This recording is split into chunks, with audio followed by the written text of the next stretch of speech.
I've got a hazy from I don't know where. We're doing the athletic. We're doing this one right here. You know that? Oh, totally.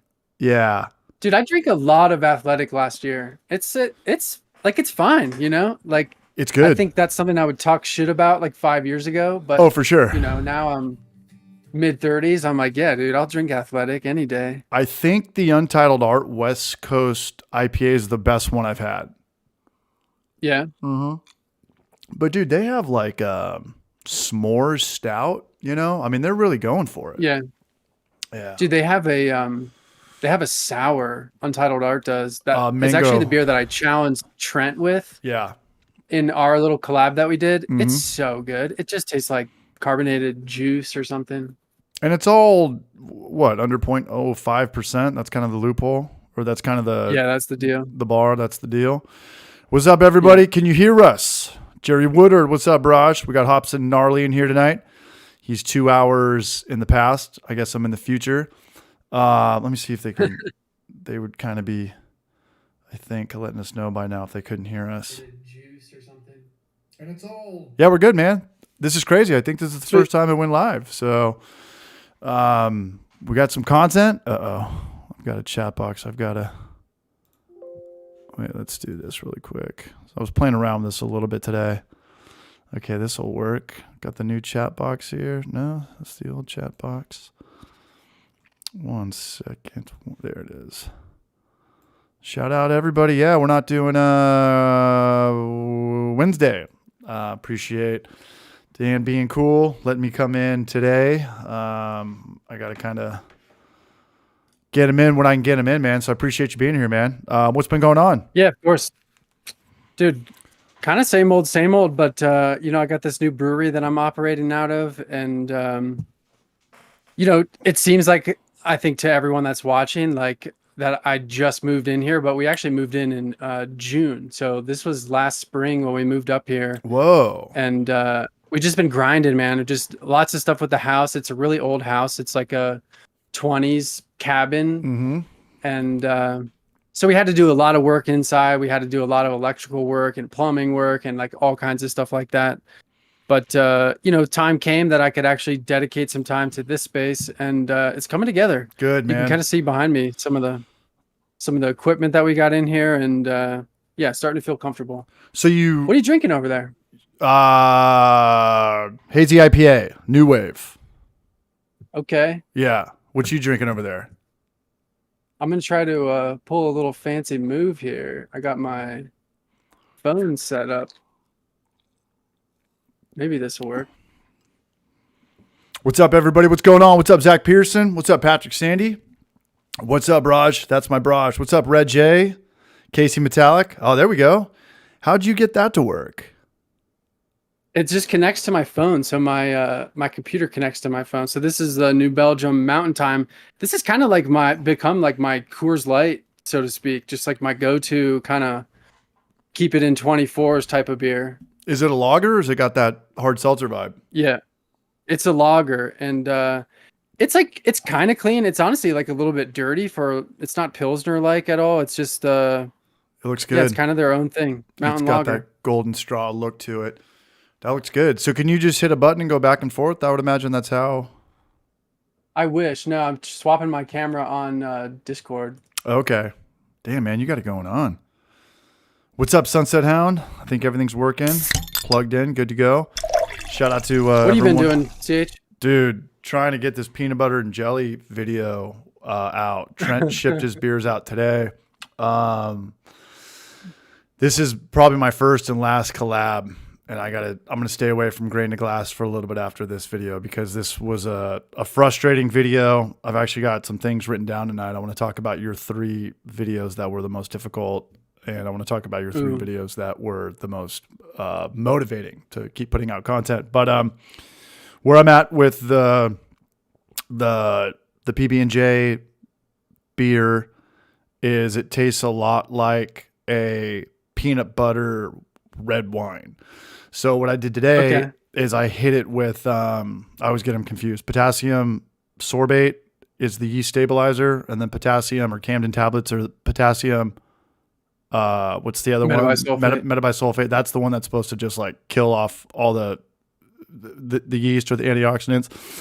And then I really don't know how long it takes for that to happen. I haven't done this in a couple of years, but I think it's like I'm going to wait at least 24 hours. And that happened this morning. So in the morning, I'm going to sweeten it out, and I'm just going to add a bunch of grape juice. I'm going to add jelly concentrate. The peanut butter is definitely there, but it's lacking sweetness and it's lacking the grape taste. So I've bought so much Gushers and fruit snacks. I'm just going to boil it today or tonight maybe, or in the morning, and then take a gallon out of my 5-batch. I literally just like wasted a lot of money just throwing this batch together, but now I at least have a point of reference. So I'm going to get rid about a gallon of it. And it's like 10 or 11%. It's super strong. It's like sake vibes. Yeah. So I'm going to dump that out and then hit it with just like Concord grape, little kid fruit snacks and juice and jelly. And hopefully that it tastes a little bit like the beer that we're trying to clone. And then I'll let that sit in a keg for a couple days, and I could ship it on Saturday. And then it'll get to the brew show in LA maybe on Wednesday. And then we could both upload the video and then we can do the stream. But it's a lot, man. Yeah. These collabs are a lot because like if somebody's got a stuck fermentation or someone's got a bad batch, the other guy, it just sucks for the other person. So it's 2 stars that have to align. It's almost like a moment to like, hey, can we have a good batch, ship them to each other, and then upload in the same day, So right. Yeah, stars align and everything comes together. Yeah, dude, that's tough. I think adjuncts too. You mentioned like it's expensive. Like it's fucking expensive. Yeah. The more shit you put into a beer, that's where the cost really goes to the roof. I just saw something from everything's expensive. Craft Beer Channel that was like, if you want it to taste like something artificial, you should use something artificial to flavor that. Okay. So I think using the fruit snacks is probably pretty smart, right? Because like peanut butter and jelly, you're not tasting like grape necessarily. You're tasting the processed version fructose of grape. Yeah. So I think the fruit snacks is the way to go for sure. I got Gushers. I don't know. I got something else, but like everything's expensive now. Like fruit snacks are $10 for a box. Fruit snacks are like $1 each, I guess, if you break it down. I mean, I don't know. I think everything's just expensive. It doesn't matter if you're in California or Eastern Tennessee. Smash burgers out here are $15. Beers are $7-8. Jesus Christ. Yeah, man. So how often do you go into town and check out the newest breweries? I mean, what would be the biggest town that you live by that would have, a handful of craft breweries? Idaho Springs is pretty close by to me, and they have some pretty cool breweries. Westbound and Down is a cool one over there. And then Tommy Knocker is a kind of like a bigger, it's more of a pub than just like a tap room type of thing. Okay. But those are some of the closer ones to me. There's also some like in, there's Evergreen Brewing. You're off the grid. And yeah, dude, there's some out here, but yeah, so I'm pretty close to Red Rocks Amphitheater. I don't know if you've ever spent time out in Colorado, but if you're on Instagram for a day, someone's going to post something about, oh yeah, seeing something. And how much are beers out there? $7-8 for an IPA? Yeah, I think it depends what you're going after, but yeah, 7 to 10 depending on the style. That's $10? $10 for maybe like an Imperial Stout, like a 10-ounce pour of an Imperial Stout or something like that. Something barrel aged, something anniversary beers. Yeah, it's wild. And I know Clawhammer's making a lot of videos right now trying to push that, beer is expensive, but it's also like, yeah, but you're, trying to sell $1,000 system too. So kind of a big picture, longevity game to save money in that regard. But yeah, everything's expensive. Shipping just went up. Shipping went from $22 to $24. Just everything got more expensive in the last couple of years. Dude, too. You know what I think they might have missed in some of their videos recently is like the thing that's killing craft beer to me right now is investor capital.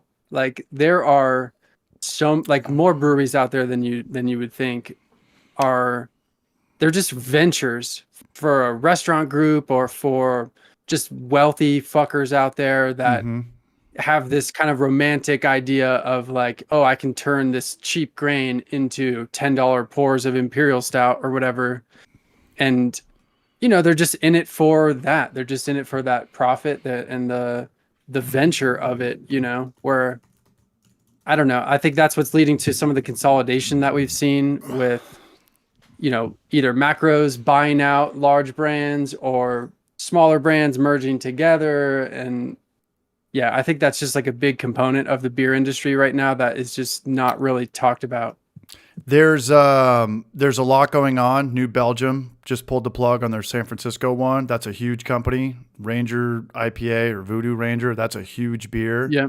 To go into San Francisco and just lose all that money. I don't know why breweries would pop up in California. You would think it'd be the other way around. The successful breweries in California would open up in the South, kind of like Sierra Nevada did. Yeah, I think this New is Belgium is a perfect example though, because their beers New Belgium, everywhere, so New Belgium, everywhere, every from 7-Eleven. They're from I think they're Colorado. from Fort Collins. Yeah, Yeah, and they sold what, like 2 years ago maybe, and now this VC firm is the one that's opening this stuff up in California and whatnot. They have like obviously they have a huge presence here. They're in the airport and they have a couple different locations. that's the best. I was really sad to see that account. one go, because that was actually employee owned. So it was as part of that deal, like millions of dollars got spread out amongst all their employees, which is cool. Super that cool. They get a payday from that. But Ross it's from sad for the Climber. brand. Ross from Climber worked there, or he did. I don't know if he was involved in that. Asheville one. He was at the Asheville Nice. one, and then they moved out west. I know he kind of bounced around a little bit, but he brought us in there, and Clawhammer is right there. Like, we could walk. I mean, Asheville, you can kind of walk everywhere in regards to someone who comes from San Diego. Like, I think Knoxville's a walkable city, but people here think I'm crazy, and I wouldn't even call Knoxville's downtown. So it's kind of a perception thing. But when we were in Asheville, I learned all about the company owned or the employee owned stuff. And the place had a lot of love and it was cool. And yeah, I don't know. I figured that, like, I mean, what are like the top 3 beers in circulation that are like not Miller Lite or Bud Light or Coors Light? And I would put, Sierra Nevada and then probably Voodoo Ranger in there, right? I think so. Yeah. It's funny for Lagunitas? me when I travel around, like there's a lot from Colorado. I think, like, I see like just gas station beers in general, you see like, Breckenridge Vanilla Porter. You used to see Boulder beer out and about. You don't really see that too much anymore.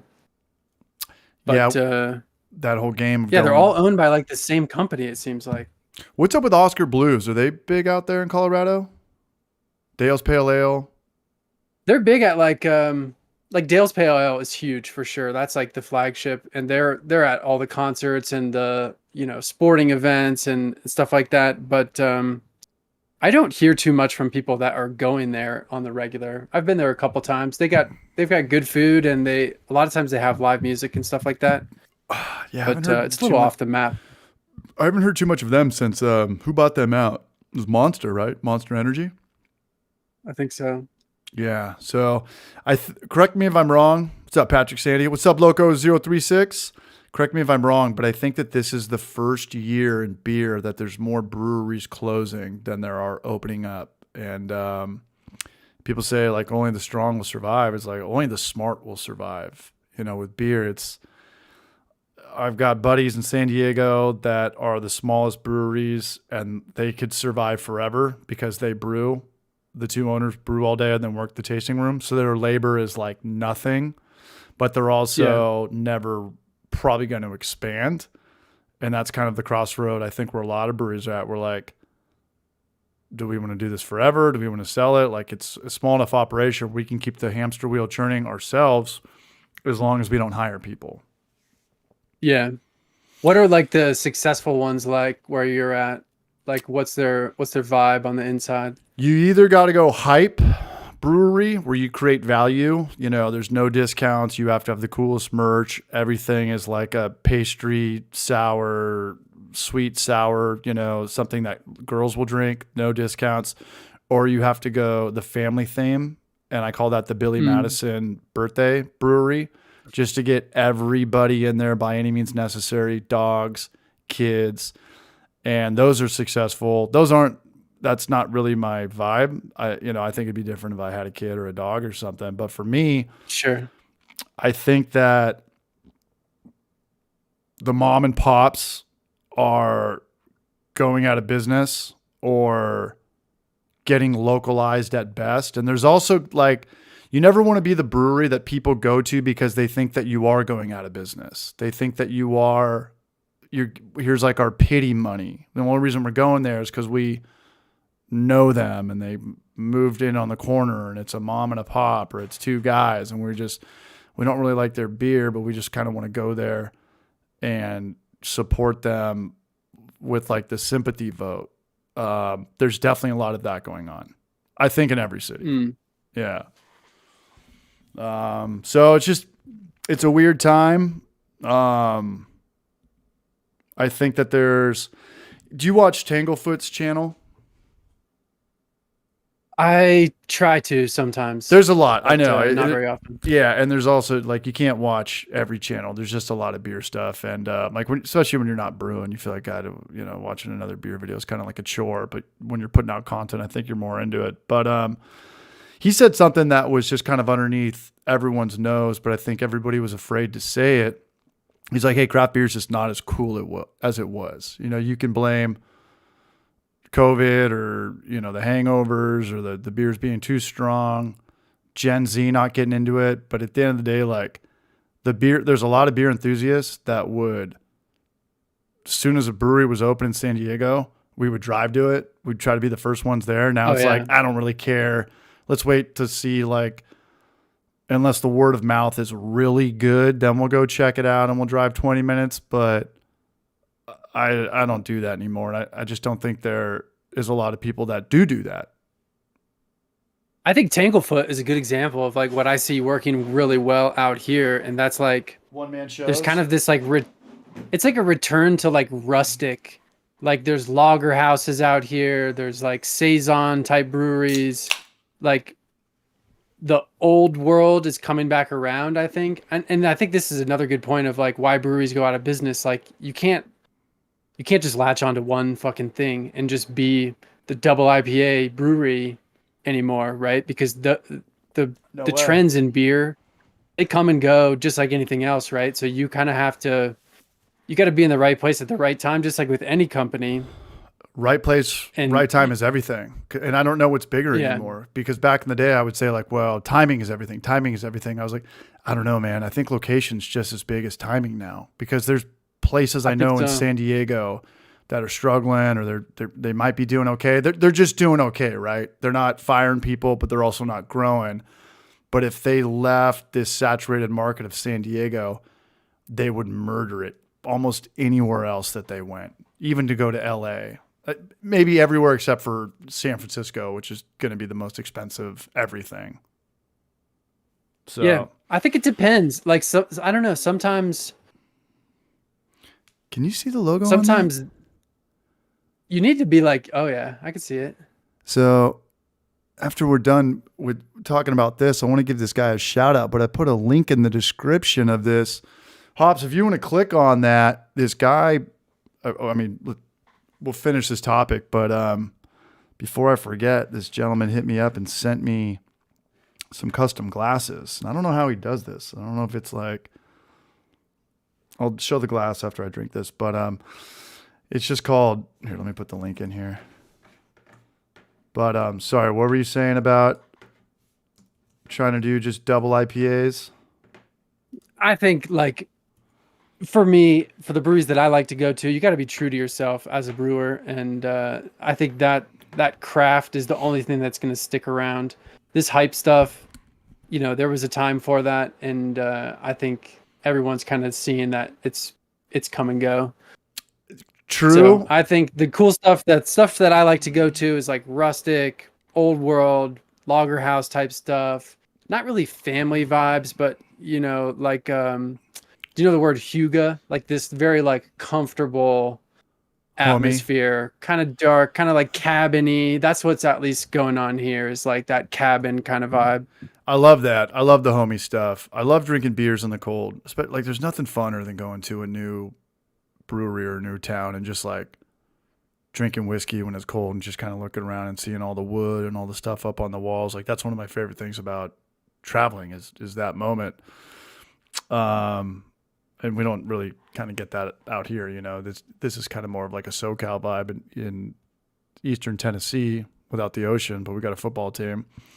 But as far as like going back and like rewinding the clocks with craft beer, it's the majority of it, I think, stemmed from home brewers.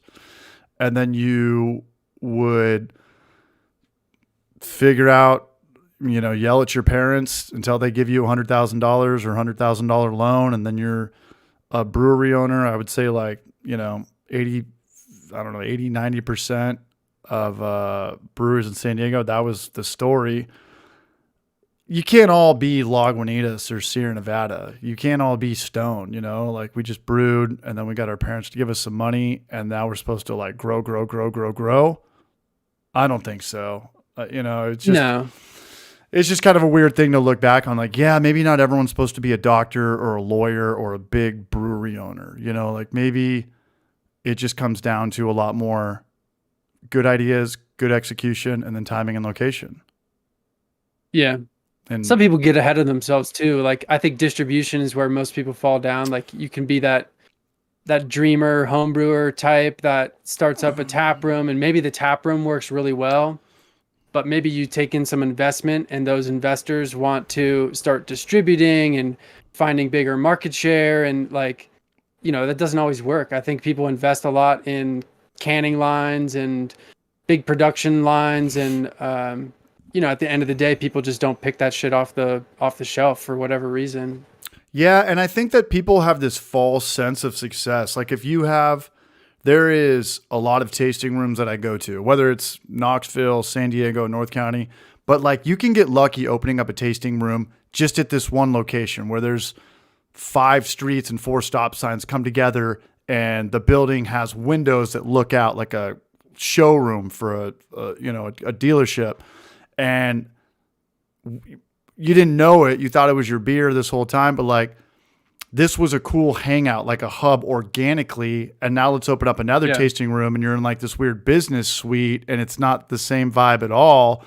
And it's just not going to work the same way. I think that happens more often than not.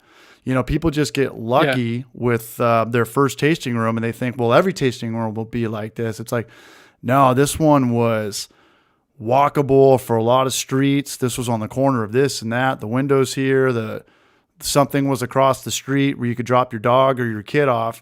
And then you try to open it up in some business park, another satellite tasting room. And it's just a completely different vibe. That happened to Kilowatt in San Diego. They killed it down at Ocean Beach and they just had this neighborhood hub. Have you ever heard of Ocean Beach or Pacific Beach or Garnett? Oh yeah. Yeah. Bunch of piers down there, bars everywhere, but they had this patio and where everything kind of came together. There was a lot of people that could just walk to this brewery. So then they opened up in Oceanside in North County. Man, I went there and right outside there was like a bunch of homeless people, cops arresting people, a bunch of kids just loitering right next to the movie theater. And I was with a girl at the time and it was just really bad eyesore stuff. I was like, no, we got to get out of here. We're never coming here ever again. And that affects the beer, right? There's the psyche of like, is the beer even that good? Or like, were we just at a cool spot down at the other location, like, dude. So it's like exactly what I was saying before we hopped on here. Like the environment that you're in, whether you're drinking beer or brewing beer or whatever the fuck you're doing, the space that you're in has such a huge impact on the way that you think and for sure interact. And yeah, I totally agree. 100%. Yeah. So it's going to be the weird, I think that if you think a brewery is going to go out of business, they probably are, but I think that there's going to be like a really big wake up call in the next like 2 or 3 years, because breweries are just like people, right? There's different classes. And I think that the guys with money are going to get further ahead. The middle class will probably be there forever. And then the low class will just probably get eaten up unless you go into it thinking like, this is it, 3-barrel system. I'm going to brew, and me and my wife are going to be the beer tenders, bartenders. This is our retirement that thing. lifestyle biz. We have enough money to support us, even though, you know, we've got retirement money or IRA or family money that, like, you know, we could take a week off for an avalanche storm or whatever, and we'll still be okay. This is a passion project, you know? So, and then, you know, do you think that the beer industry affects like the YouTuber stuff? Like, do you think it affects your views?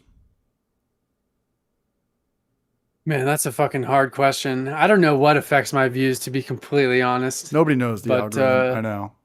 I don't think it's that though. Like personally, I think like there is a core group of people that are always going to be active in brewing, and it's not necessarily the same person over time, but like if you're a homebrew shop, I think it's like owning like a little kid's clothing store where like every 5 years or so you get a new audience, right? Like it's a whole new wave of customers that has no relation to the previous group of people that were buying shit from you.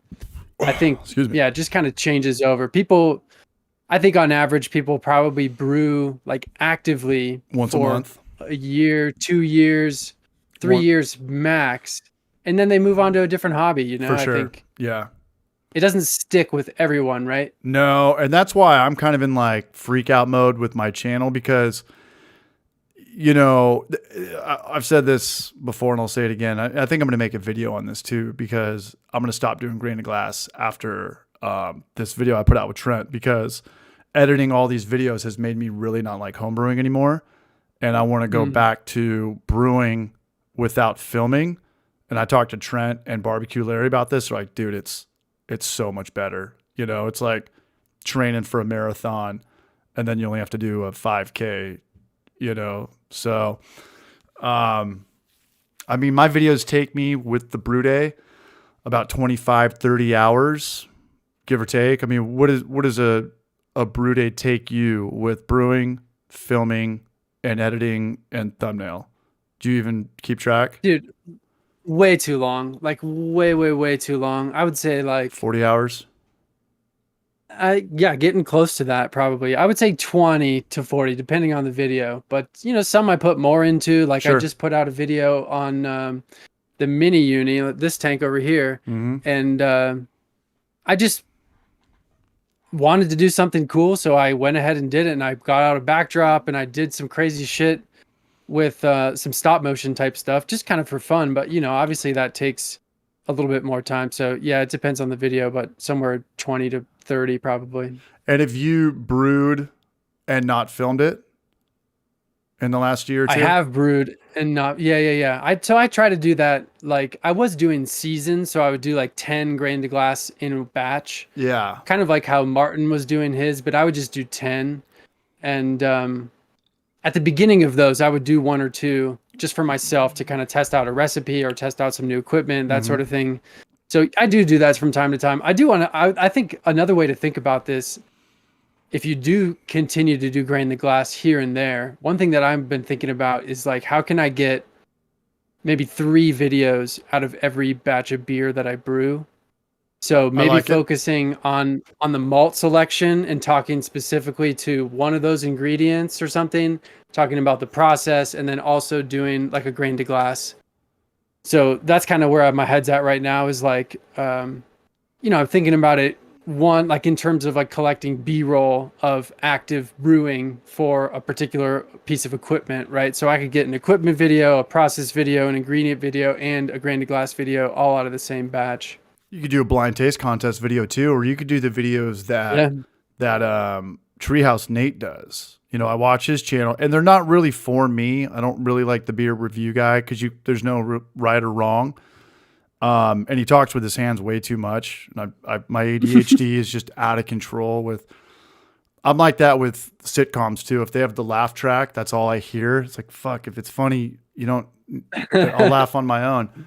And when people permanently talk with their hands, that's all I see. So it's a tough thing for me to watch, but he's putting out content, like as far as consistency goes, he gets an A+. like a blind taste contest with water, King Cobra versus this. It's like this guy is getting content. Again, I really have no interest at all except for watching his production value. I don't give a fuck. People talk about water for 10 minutes. That means nothing to me. Yeah. But he literally is kind of what we're talking about. He's just getting content out there any which way possible. Like he could do it. He's got a production team too, right? Like you do everything, I do everything. So it's a lot easier to get in front of the camera. You know, this guy tells you where to go, how long you this and that, and then you're done. You can go back to whatever else you were doing.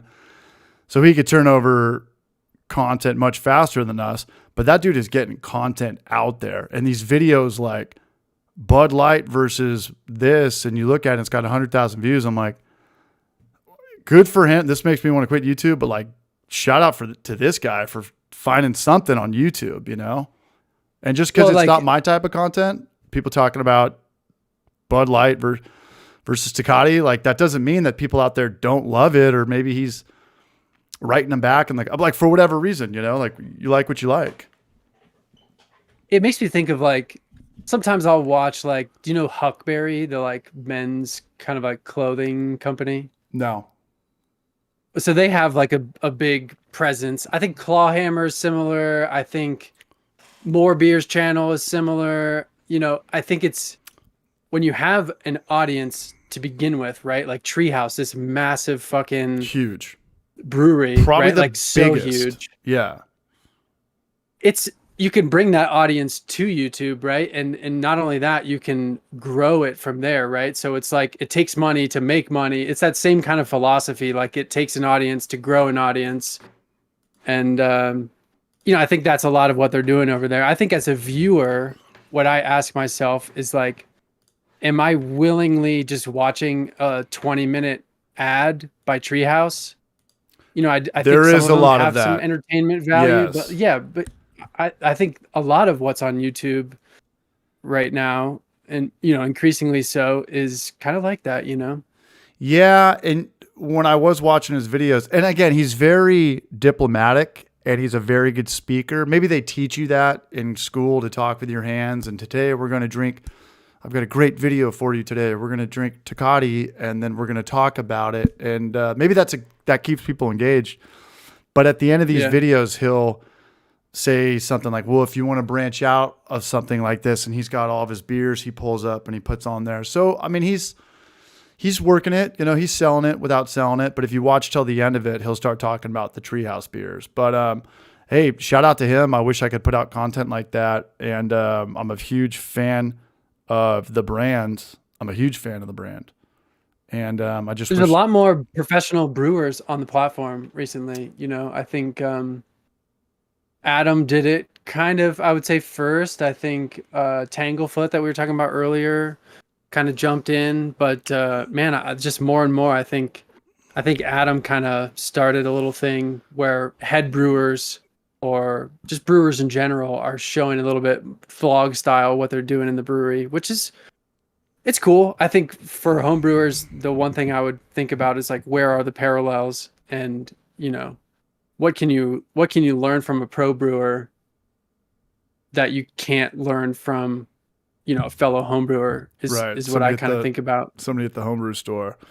What do you think about not getting out of beer, but if you like kind of go in the brew show route where he does a lot of stuff that I've never heard of and it's working and it could bring in a new audience, specifically women. I look at my engagement and there's almost no girls aside from this bartending video I did. This bartending video has got a bunch of girls that watch the channel, which is cool. My channel needed that. Yeah.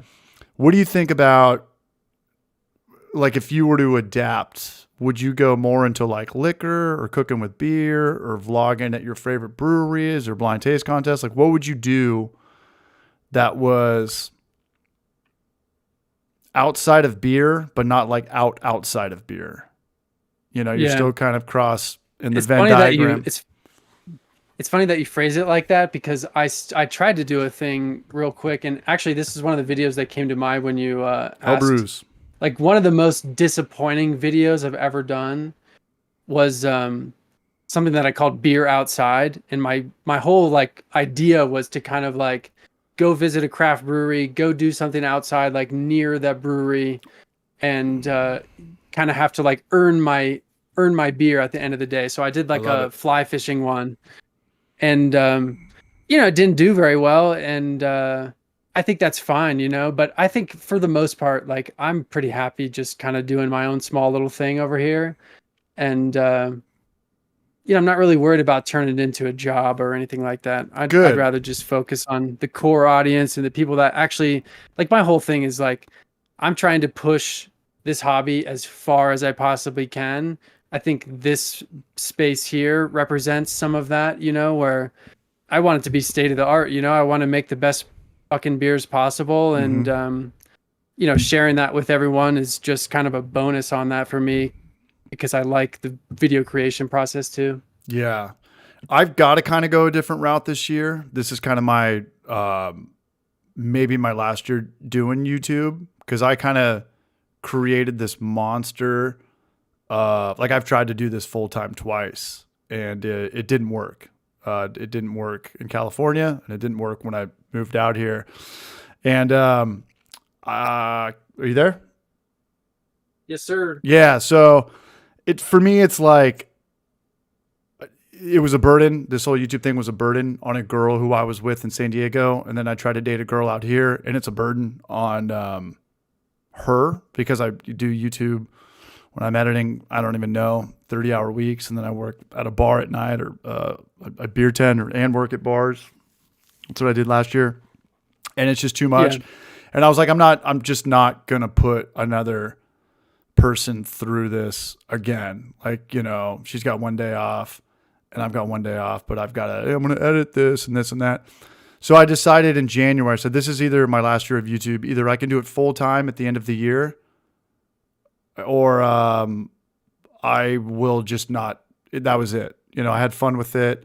I'm going to be 40. Yeah. I talked to Larry last week. He's all fucked up. I said, what's up with you, Larry? He's like, alcohol, man. I've been brewing for 12 years, YouTube for 12 years. I got old. I got big. I'm on medication now. And I was like, damn, man, like I'm coming into 40.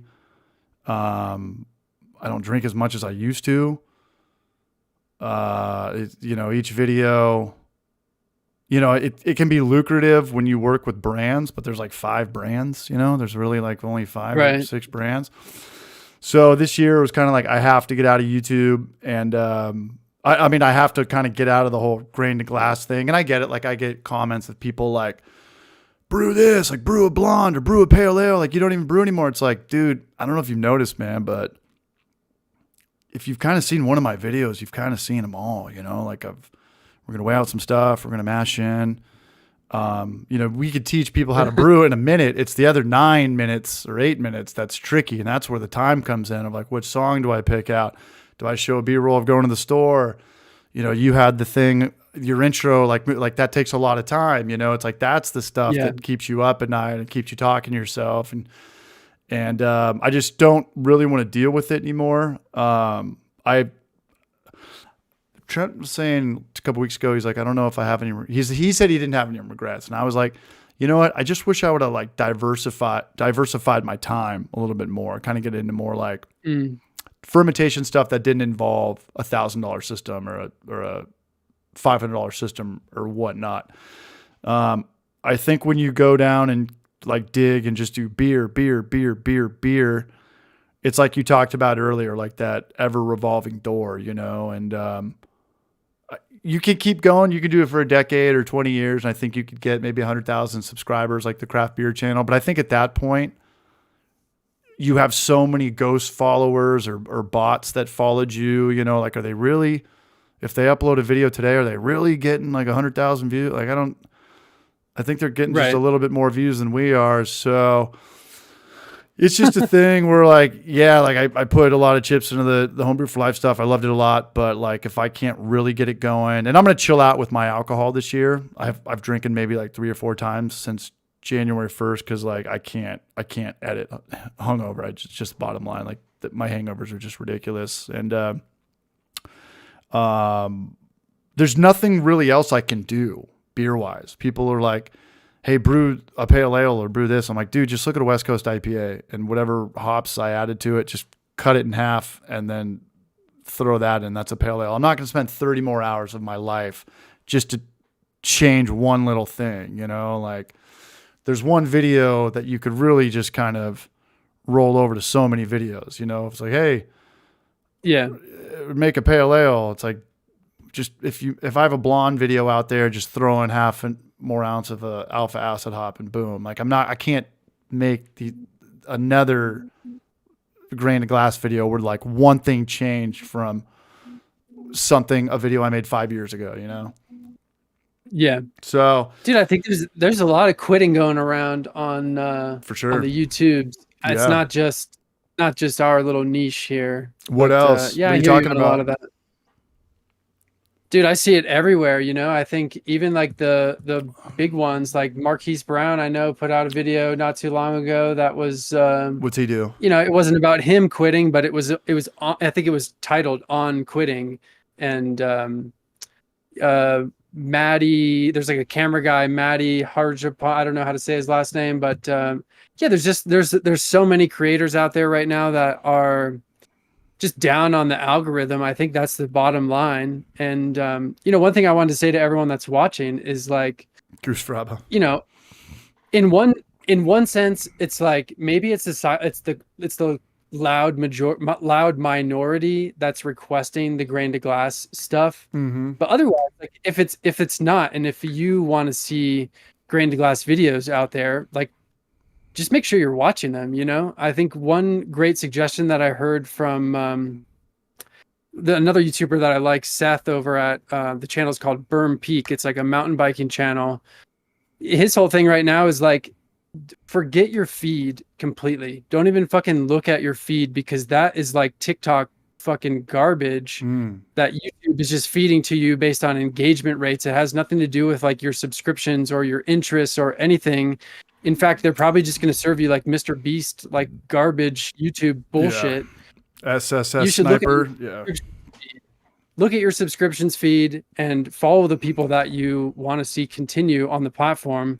And, you know, if you can, I think another great way to help is just like, you know, become a Patreon, become a channel member. Like those types of things actually, I think, do matter. And, you know, I think for UCH, like, you can't pivot too far, right? Like you can't take an audience and just, you know, start a cat channel or something originally beer, and now, you know, you can't spin too far. So I don't know, man. I think you got to go the Nate route. The like, I was thinking about making a video just like my top 5 favorite beers that you might have access to. They're not nationwide, but they're regional. And you know, I really love some of these beers out there that are tough for me to find, and just make a video on that. You know, a little backstory, where they're from. They haven't sold out yet, you know, just shit like that. And I don't know if it works for Nate. I just like the whole beer review guy thing was like, why the fuck would anybody want to listen to someone talk about a beer that I've already had? Like, I don't know. I always thought that was funny. And I made a short on that about like the beer review guys, about how you can pretty much say anything and you're not right or wrong. To me, it's a very easy video, just a funny channel to have, like a beer review guy. But maybe the joke's on me, you know, because like, as far as beer goes, like I'm out of ideas, you know, I'm out of gas. I'm out of, I don't know. I just don't know. And I don't know. It was so weird because when I first started this channel, we started this as like a beer food channel. You know, we just did like the dumbest idea, like the dumbest ideas of all time. Like, hey, we're going to make salmon today, and then just pour beer on it. It's like, why would you pour beer on it? Just make the salmon. And you're like, hey, we're going to make like beer cheese and just pour like IPA and all this mozzarella and shit. And people are looking like, why would you do that? I don't know. I saw it on the internet. That means it's a popular thing, right? It was on page 12 of cheeses to make. And then we made a how to force carbonate video, and it got some shine, and we got subscribers off that. And I was like, okay, now let's do that. And then we put out more food stuff, bombed. And then we put out a hazy IPA video like right at the time. It couldn't have been a better time when hazy IPAs came out, and it got a lot of views. So it was just like, okay, we're a beer channel now. We're we're brewing. Like, this is how we're going to get views and this and that. And then I put out a bartending video a month or two ago, and it's getting like 400 views a day. And none of my beer videos, like the top ones, got like 50 views a day. And I was like, shit, man, this one's getting a bunch of subscribers now. Like, you would only subscribe to a channel if you want to see more. And I'm thinking, like, I fucking wish I could distill so bad, you know, but I don't want the FBI showing up at the door. So I don't know what I'm doing right now, but the stream Cocktails, man. Like, did you watch How to Drink? How to Drink's got it down pat, man. He's got a nice set. He makes nice cocktails. He's got this thing where he kind of gets drunk towards the end. Gets turning 40 years old and trying to get out of alcohol. It's like, hey, let's fire up the Jägermeister channel, you know. There's always hard liquor, yeah. There's always hard liquor. I know the Tipsy Bartender shows up a lot. And here's the thing about your channel. Definitely your channel, definitely Clawhammer channel, definitely Elementary, definitely the Brew Show. If you guys did like a bartending video, you'd bomb in on like all the channels except for like 3 as far as production value goes. Like, I look at some, without question. I look at some bartending videos with millions of views, and they've got like a fucking GoPro. And I'm just like, man. So I don't know what I'm going to do to keep this channel alive, but I just think like I'm in adapt or die stage, you know, just adapt or die. But I do love the self-expression of YouTube. I love it. I love, you know, do you put a lot of pressure on yourself? Like, do you wake up and you're like, fuck, I got to brew today and I got to film another fucking grain of glass video. But when it's all said and done, you're like, this is, you know, like, even though it's not going to go viral. Like, it's still out in the ethos. It's in the air. Somebody across the planet watched it and they saw something that they can learn from or might buy now or save money, you know, like, that's always cool, you know? Yeah. No, I don't really stress about it. Good. I think my old kind of shtick was like, I'm going to brew it for me. And I try not to let my camera get in the way of that brew day for myself. Yeah. And then afterwards I would put the production in. I mean, that's kind of why I do voiceover, and I'm not, you know, fucking selfieing the whole time or anything like that. Like, you didn't show your face for a long time. Yeah. I've got a separate like thing for my brew day. That's for me. I blast music. That's why you don't hear any ambient sounds in it and stuff. So like, I'm enjoying those brew days for myself. And, you know, I used to tend to think about the video side of it afterwards. So I would just sit down, look through all the footage, write a script, record the voiceover, and kind of marry everything back up together. Sometimes even just forgetting why I did certain things, and I would just like kind of make it up on the fly, like as I'm looking at the video, like in review and like in production. I'm starting to think about things a little bit more now, especially with like this brewery build stuff that I'm doing. But even that, you know, like, I'm building this office out for myself. I work in here every day, and that's awesome. You know, that's kind of my priority. So yeah, I think that's the lucky thing for me, is that like I work full time for a tech company. I do video related stuff for this company, and so, you know, it's different to make a video when people are like, oh, cut that, and, you know, make sure you say this, and, you know, I need this by 5 o'clock on Friday. And it's like, you know, that shit fucking sucks. Like, work is work, right? And Hops and Gnarly is my chance to just like go and like play around. Self-expression. But as far as like pivoting, we moved up here in the mountains, and just this past fall, I got 3 ducks. So I know you're a cat guy. I'm also a cat guy. We have a cat Tony named Soprano. Gus. He's a tuxedo cat, really big Maine Coon. And we have 3 Cayuga ducks, which are like black ducks from like upstate New York, I think is where they originated. Yeah. But I think if I were to do any other type of content, I watch a fuck ton of like homestead, like someone moved from California to North Carolina to start their own little farm. Like, that's cool. That type of stuff. I watch a lot of that content. So I think if I were to make any other type of video, it would be about our property and our animals and our garden and stuff like that. That'd be awesome, man. I'll be your first subscriber, man. I'm all into that stuff. Green thumbing it, people making their own food, people living off the grid, people taking care of their own shit, not being dependent on all this city stuff. Oh, I forgot to show the glass again. I just filled up another beer. What's up, Warren Cox? What's Cheers, up, Brush? buddy. Cheers, Brush. You got a question in here. Gnarly, did you make that one or did you buy that guy from Aubrey Hire? What's up, Aubrey? No, so I'm drinking Bierstadt long pour pills. Is what Cheers, it's called, y'all. or slow pour pills. This is a classic Riv. Denver beer at this point. This place is down in neighborhoods called Rhino. It's really cool, just kind of like old school. This is kind of what I was talking about a little bit. Like this is the return to rustic type of brewery. They bought a brew house from I think Nuremberg that was from like the 1930s. So they're brewing off of like super ancient, not ancient, I guess ancient in a way, brew kettle and everything. So they're making lagers like the old school way, and this is their slow pour pills. I like that label. Reminds me of Halloween. Reminds me of Oktoberfest. Yeah, it does kind of have like, yeah, totally. It's got a Some vibe. fall vibes. Yeah. What's up, Petey McEnroe? Goose Fraba, Steve the bartender is good. I think I've seen that one. Jorge Hernandez, what's up, Braj? Love to see all the green in here. Hope everyone's doing well. We got Hops and Gnarly in here. For those who are unaware, we've got a link to his channel. If you guys subscribe to his channel, that'd be rad. It's free to do. Brewing Bad. It's free Brewing content. Bad said, "Have you been in the brew shed all day today?" Yes, I have. I've been in here since What up, 8 Sparger? a.m. My first meeting. Yeah. So when you're doing your Zoom calls and stuff and they see all that beer stuff in the background and they're like, dude, what's your deal? Are you a full-blown alcoholic, or do you turn the monitor or the camera so they can't see that side of it?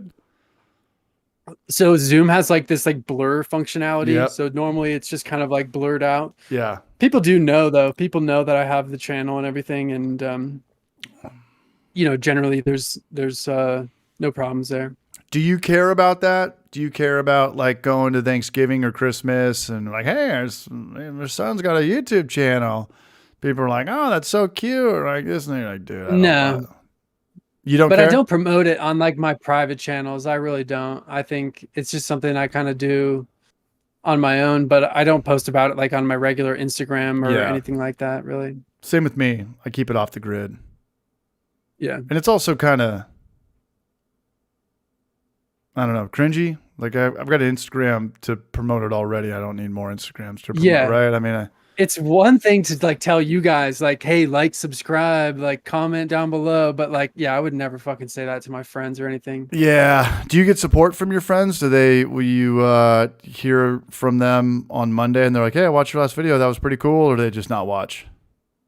From time to time, I got some people that, like college buddies, those types of people that I don't keep in touch with all the time that Yeah. will find out and be like, dude, your videos are actually pretty cool. I don't think they watch on the regular though.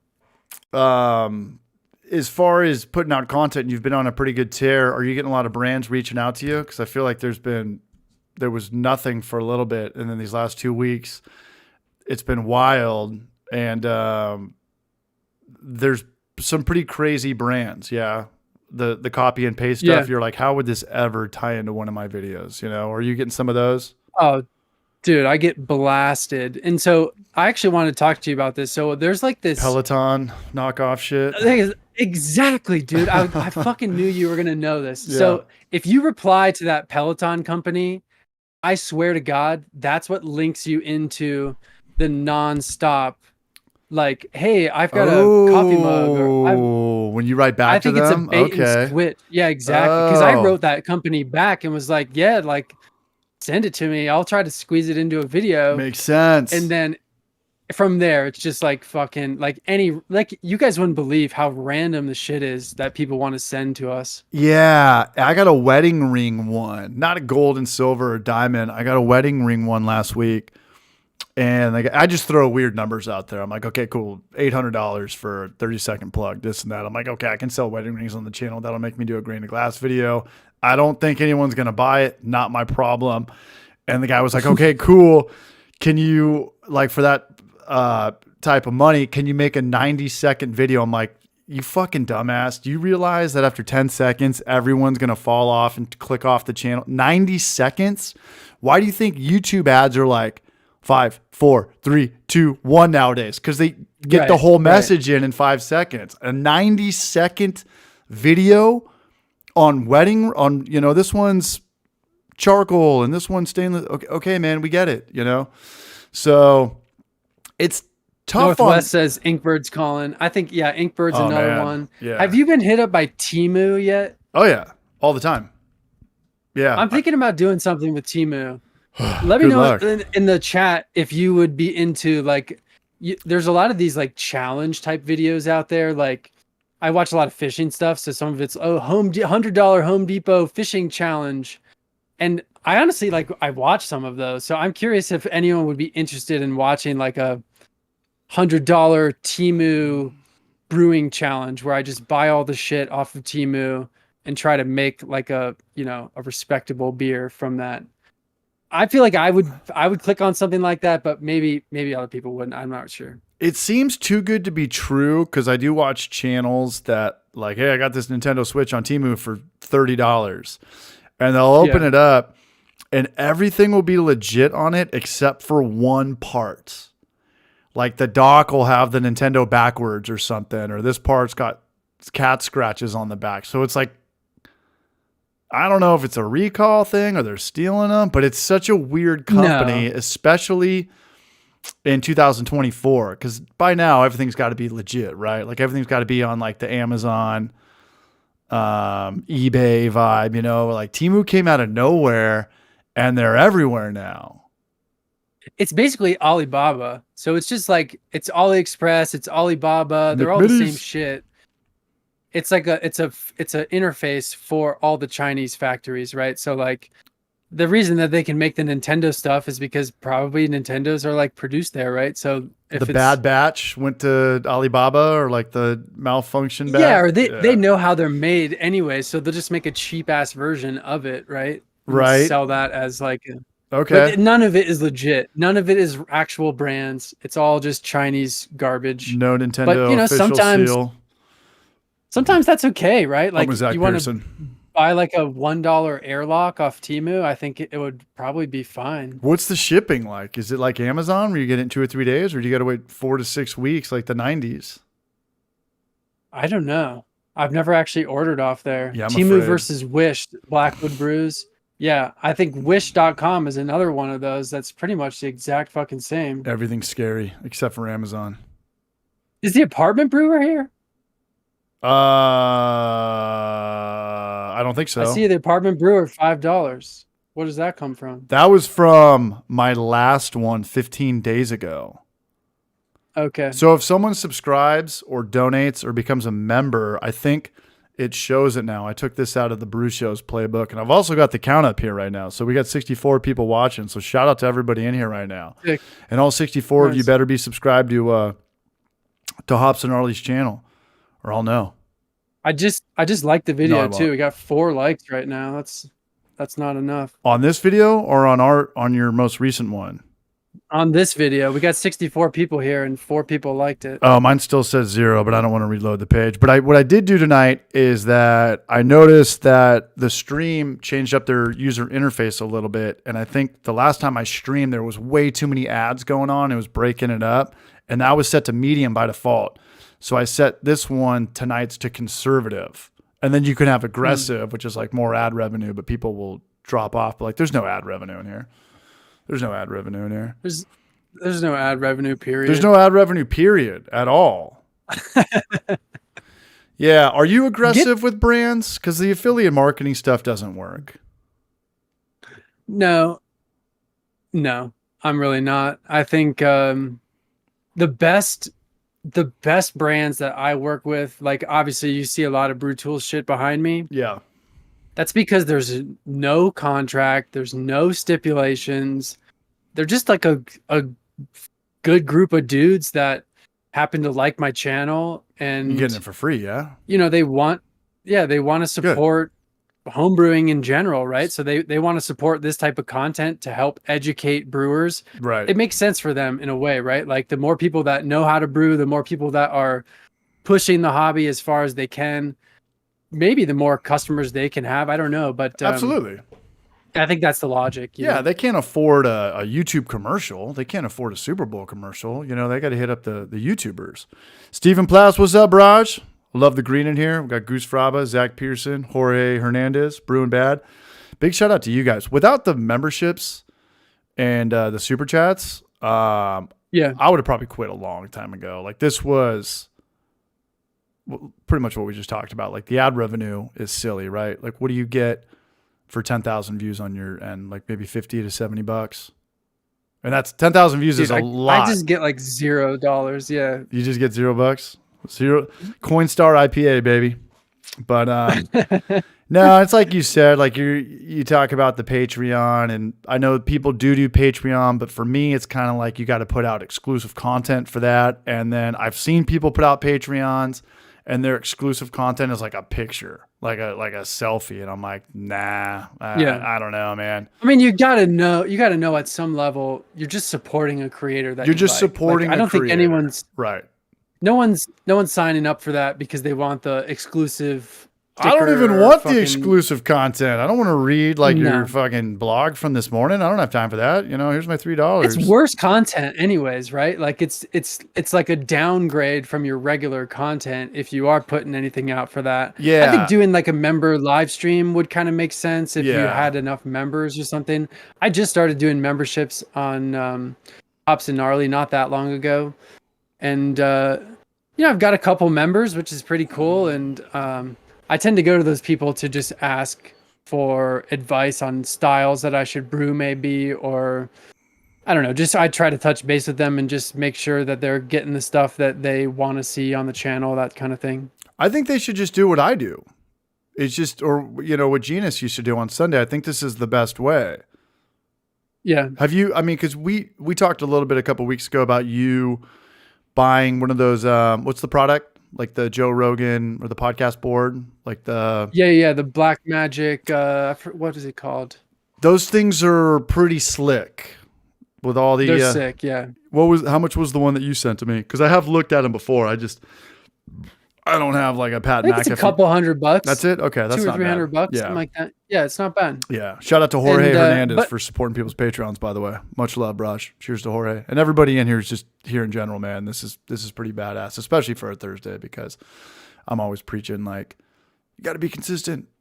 You got to stick to it. And then last night I had to cover for a friend. Yeah, so what went down last night? You're covering for a colleague? Yeah. Hey, I got a super chat here from Hell Brews, man, down there in Mexico. Much love, you Braj. Cheers to Raul. Thank you so much. I'm really enjoying this stream, man. It's been a minute. I hope all is well, Braj. Much love. I got to get that to move over here, maybe. But miss him, miss his channel. I know that people take time off. There's a lot of time. There's a lot of work involved for the Grain of Glass stuff, and hopefully we'll see Hell Brews back one day. But I get it. Either way, if you want to put out content or if you want to stop and just kind of, and I do talk to people, just think of all the channels over the years, like Portly and Animated, remember Trouble Brewing, I haven't actually talked to him in a while. Steve, everybody. And like, if it gets in, it becomes a thing, somebody has a kid or somebody gets sober or is pissing their wife off.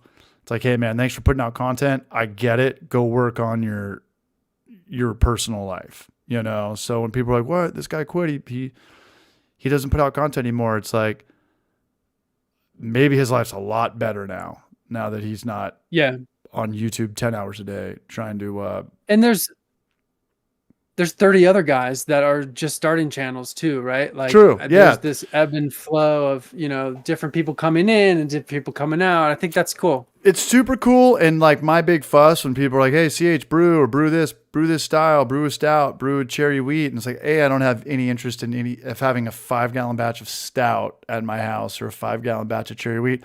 But if you do want that style, go over to my buddy Martin's channel, the Homebrew Challenge. He's got a Grain of Glass video on that on the same system as me. And I guarantee you that it's a good recipe. So it's out there. So no one can really be upset But you know, the internet's a creature. You can't like tell the comment section, hey, fuck you, I'm busy. You know, like you got to be nice and kill them with kindness. And the thing is they're probably brewing Hey, that fuck you, internet. blonde ale or whatever like this coming weekend, right? So, but by the time 4 weeks rolls around where you can actually put that video out, like that request is probably gone. I've noticed with a lot of these, like I'm building this brewery out right now. Cheers, y'all. I put out a couple grain to glass videos, or I guess one grain to glass video so far in this new space. And, it's the lowest viewed video in the series so far, which is fine. I don't really care about that sort of thing. But I think sometimes what we hear the loudest is not necessarily the biggest request. I see the biggest requests in the view numbers. And so, the truth of the matter is with YouTube, a lot of people want to see that marketing type of thing, right? They want to see products. They want to see the newest, flashiest shit. And you can see that in the views pretty obviously. Yeah. And I always think about like, why am I watching a channel? One thing that Emmett said to me a couple months ago is he's like, yo, CH, I'm never going to learn shit about your channel. I'm never going to learn how to brew. Maybe I'll learn how to save money here, this and that. But he's like, you just got to keep making videos, because you're a shithead and I'll just keep watching that. And I was like, you know what? Yeah. Maybe I just got to, like you can't go too far outside the box, right? You can't go too far outside the box, but keep in mind, like, again, Nate from Treehouse, who owns Treehouse, he's making videos on tasting water, so that's pretty far out on that leash, so what are you watching? Are we watching the personality? Are we watching the tutorial? Are we watching the production value? It's social media. Like at the end of the day, YouTube is no different than any other social media platform. And I think some creators forget about that community aspect. So like for your videos, right? Like there's all these people in this live chat right now. Where do I see Maury? That T-Man. I'm sure they see you put out a video and it's just like, that's my dude, I'm going to go. It's no different than any other social media platform. Love this. So like one thing I learned recently is my last video was like basically me just asking for help from people that watch the videos, right? And yeah, I was going to ask you about that. That kind of like two-way communication is like really cool. I just kind of laid out my plans, which I've never done before in a video. And I did have kind of a hunch that it would get some engagement because, the thumbnail says help on it. And like, so there's some of that thumbnail. That like, thanks. Yeah. But like the other part of it is totally legit. Like I actually needed some feedback and thinking about that as two-way communication, I think can really help channels, right? Like, dude, I could see, you could put out a video that's just like, what should I make next? And people would be all fucking over those comments. You do all those clips and stuff from movies and from, you do the Homebrew for Life thing, ADHD, and ask some questions. You're going to get a lot of engagement from that. I think that's what people are really looking for on YouTube is like being part of whatever it is they're watching, For sure. And I think that you did a really good job with that. I'm sure you got some really killer information. I've been saying it since day one. Like you can learn, even as a creator, you can learn more from the comment section than the actual video because it's the internet. It's not a classroom of 30 people. It's like thousands of people. And this guy's been doing plumbing his entire life. And this was the perfect answer. And I would have never known that. Or, I mean, I could have figured that out at some point, but like it could have took 4 hours of searching the right thing on Google or watching YouTube videos, Yeah. So that was rad and good job with that. Thanks, man. I think a lot of people take it really far. Like I think there's TikTok and TikToks, TikTok man. and I need a TikTok right now. And Snapchat fuckers that like they bait their audiences into getting emotional and like none of us in this BrewTube thing are doing that. Make yourself cry in the thumbnail. Yeah, exactly. But there's a lot of psychology around that, I think. Yeah. I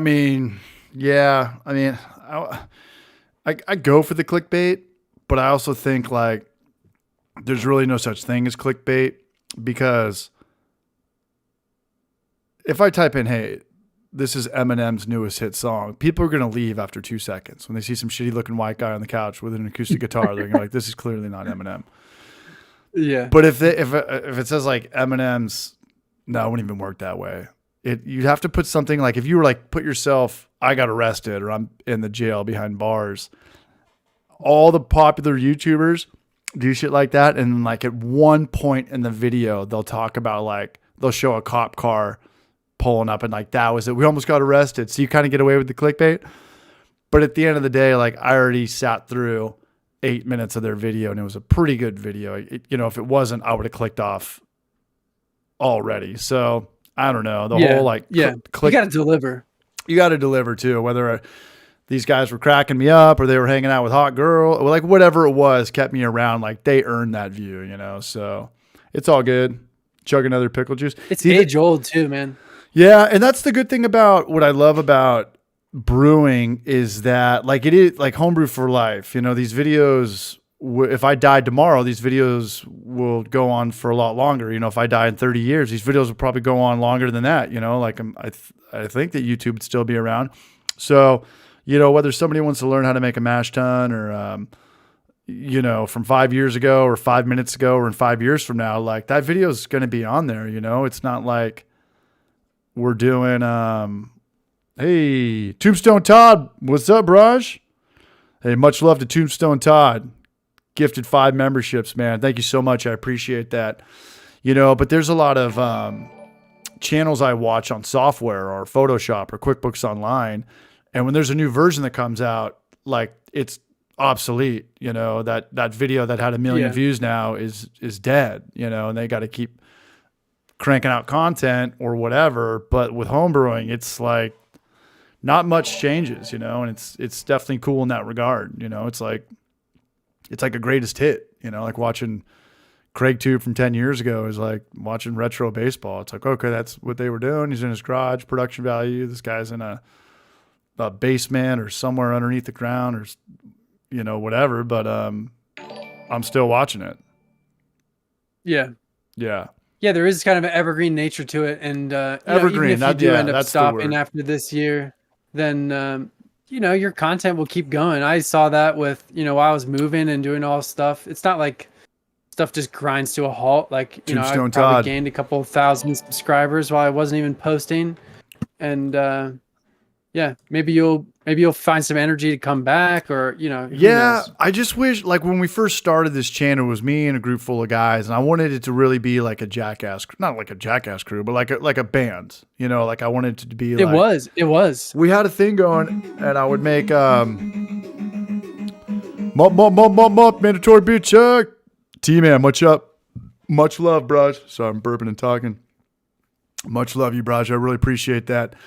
Maury's not at South O anymore, but he's still floating around Oceanside. You might see him at the Cup, but I'm sure he'd love to beer up with anybody because he's one of the coolest guys I've ever met.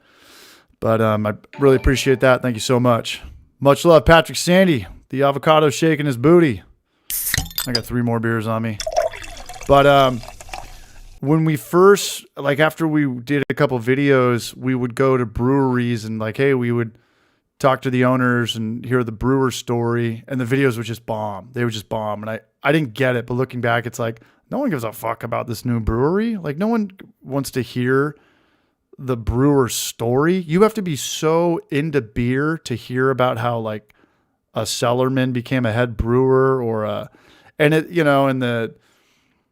the videos are probably way too long and the audio was shit. And when you go to a brewery, it's horrible because the audio, they've got generators going on and the AC kicked on. Now the trash guy's there. Cut, go.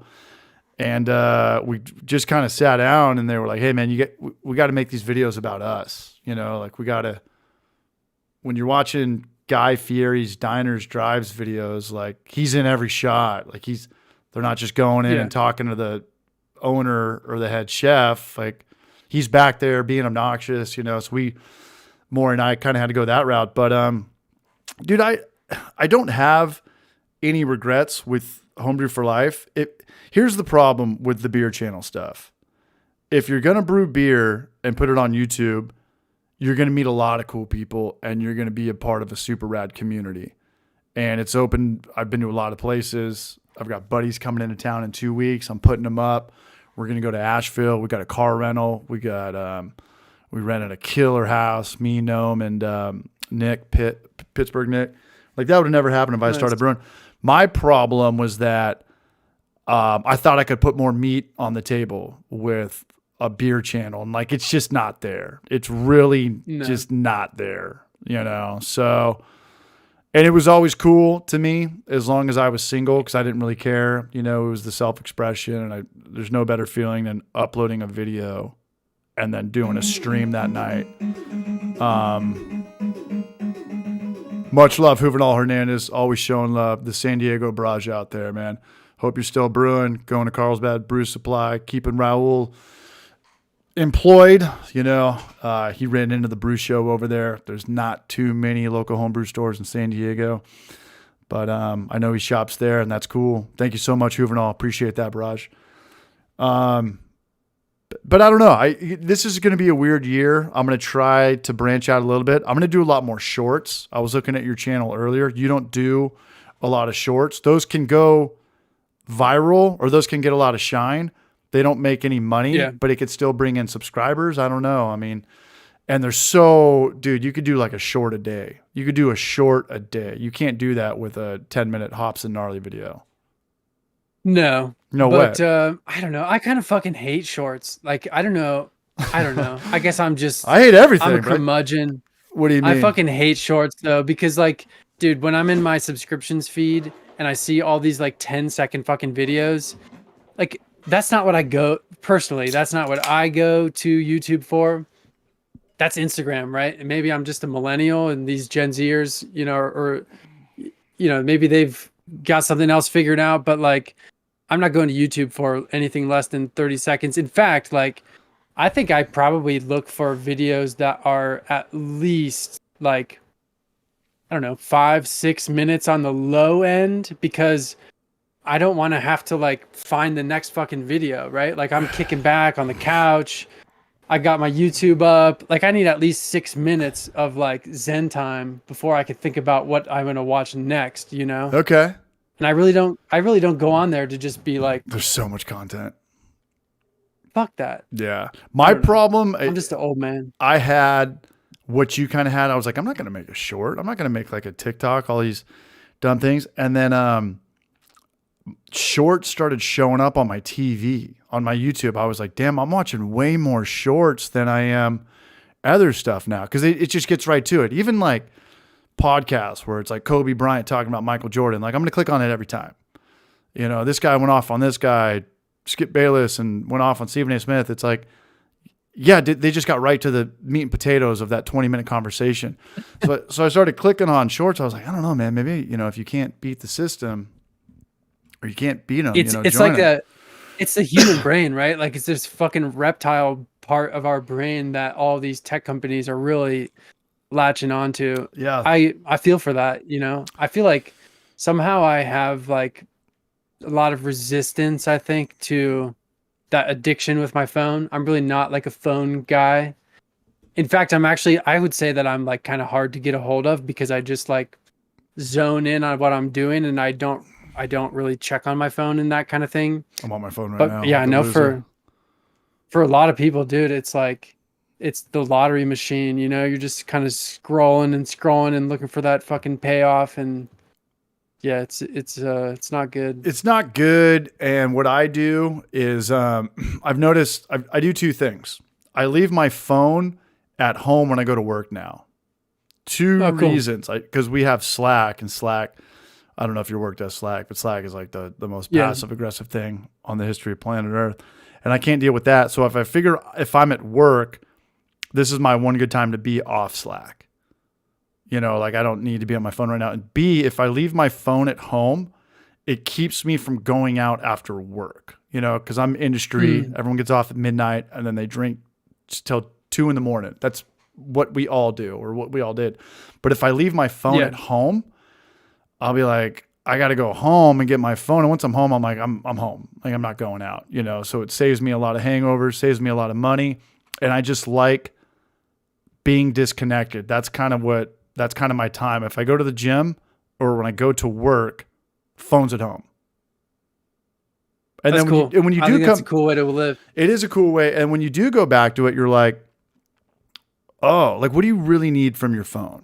You need text messages and phone calls and work stuff. Love, dude. People are just out there looking for fucking connection with people, But and they're hiding in their fucking house. Like, But I'll wake up Yeah, every it's- morning like I've got a million beer memes on Instagram, and I send them to, you know, I got a million dumb Snapchats of my friends just drinking, letting me know that they're cracking beers and pouring drinks. I'm not going to send anything back, but like if I have a missed call from my dad, I'm going to call that's the thing I need to pay attention to. I need to call my dad back, you know? So yeah. it's cool to not have your phone on you for half That's the one day. thing I worry about as a YouTube like video. I wouldn't call myself a YouTuber, but like just like a person that puts out videos is like, I don't want people to get distracted by just watching the videos, right? Like at a certain point, if you're interested in homebrewing, you got to make some fucking beer, right? Like I think about with my green to glass videos, I don't think about them for the recipe. I think about them for the experience and like troubleshooting issues as they come up. But like, yeah, if you want to make beer, you got to go make fucking beer. If you want to learn about mountain biking, like, yeah, watch a bunch of videos about it. But at a certain point, you got to do the thing, you know, like people get stuck in that research phase and then never actually do anything. Agreed. We got Elementary in here right now too. What's up, Brian? Cheers, Braj. He was on last month. Had a blast on there. Tombstone Todd, good plan, CH. More people need to turn off their phones. Kind of my rules when you're behind the bar too. I've got 3 rules, and I'm not a manager where I work. I'm actually lowest on the totem pole, and I don't. When we're up for reviews and stuff, they're like, "Hey, you want to grow with the company?" I'm like, "Nah, I just kind of want to be scheduled for 2 shifts, and then I can pick up as many as I want." Because I've learned this thing: if people get scheduled for 5 shifts, they're like, "Oh man, I got scheduled for 5 shifts." But if I just get scheduled for 2, it makes me hungrier to work, and I want to pick up shifts now. And like, it's this whole psychology where it's like where people want jobs. They're like, "Oh, hire me. I'll work every day. I'll work every day." And then as soon as they get hired full time, they're asking for time off, you know? So I do it the other way around. I'm like, only book me for Fridays and Saturdays, and I can pretty much pick up a shift every single night now. But I don't have to do like manager stuff. I don't have to do like the manager meetings. I don't have to check everything off. Like I work at a place that's like a well-oiled machine. But my 3 rules for being behind the bar: never be on your phone, never be eating food, and if you are behind the bar, you better be clocked in, because there's people that come in on their days off and they will hang out behind the bar and they will talk to customers, and then everybody in line doesn't know that they're not clocked in and they're not working, and now they think that they're being neglected. Right. Yeah. So Yeah. hey, can you hold it down for a second? I broke the seal. Yeah. I was thinking the same thing. I'm going first. You. I'll be right back. All right, cool. All right. Looking in the chat for some questions. Brian, good to see you here, man. I saw something from. I actually wanted to give a shout out to Northwest Small Batch Brewing. Dude, I've been watching lots of your videos recently. I really like the format of it's kind of like a talk show type of thing. And yeah, I think you got a good thing going there, Northwest. That's a really cool show. I got a couple other smaller channels that I wanted to call out tonight as well. If I could pull my. So one channel that I've been watching a lot recently is Two Little Tanks. I don't know if you guys have watched that, but he's doing a similar kind of like brewery build type of thing. I think his is an actual like nano like an actual commercial brewery. Seems like a really cool channel so far. I've been watching lots of beer stories. This guy's got a lot of practical knowledge and just lots of things that I've learned from him in terms of like, you know, one thing recently was like, what's the dosage rate for ascorbic acid or vitamin C to put into a pale ale or a New England IPA? Dude's just got a lot of experience, and I've been learning a lot from him. Cascades Homebrewing, always good. I know he's done some collaborations with Jaggers Homebrewing, which is another good channel. But I saw Cascades just put out a video was like doing the Treehouse New England IPA, which I haven't watched it yet, but it looks like a cool video. I'm gonna check that out later tonight. Dudes Brews is another one that I watch a lot. Brew Dudes, Brew Dash Dudes is another one that I watch.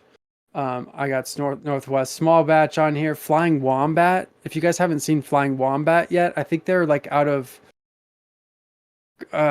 Tell me in the chat if I'm wrong about this, but it's like New Zealand or Australia. It's one of the two. But Flying Wombat, really cool channel. And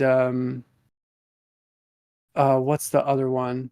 Secret Level. I don't know if you guys have seen Secret Level. I think he's just kind of getting comfortable with being in front of the camera and everything. But another good channel. I think he's newer to homebrewing, but he's got a good approach to just learning things. It seems like he's making some really solid beer there too. So yeah, check out all those little channels.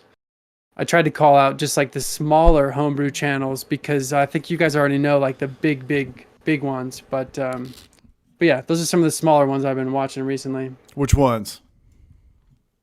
I just listed off a whole bunch. So like What's the top one? Put it on my radar.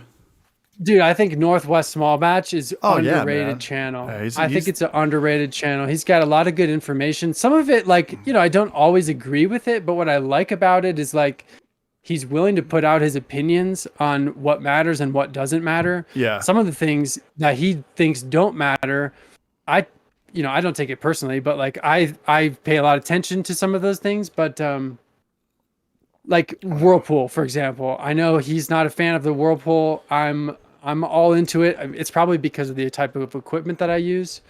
But yeah, Northwest Small Batch, totally underrated. Oh, Clandestino. Someone just mentioned Clandestino. He's another good one. I think he's somewhere in Latin America. I'm not exactly sure where he's from. Nice. But yeah, he's putting out some pretty good videos too. And I think top of my list right now is probably Two Little Tanks. It's probably because of what I'm doing here with my brewery build, but Two Little Tanks, it's cool. I think the guy's pretty entertaining. He's also kind of getting comfortable with the camera and stuff like that, but yeah, generally good content. Can we throw it in the chat? I'm new to all this. I mean, not Northwest Small Batch. This whole list in the chat. I've got him on notifications, man. It shows up on my phone. Steven's on the grind, man. I liked his.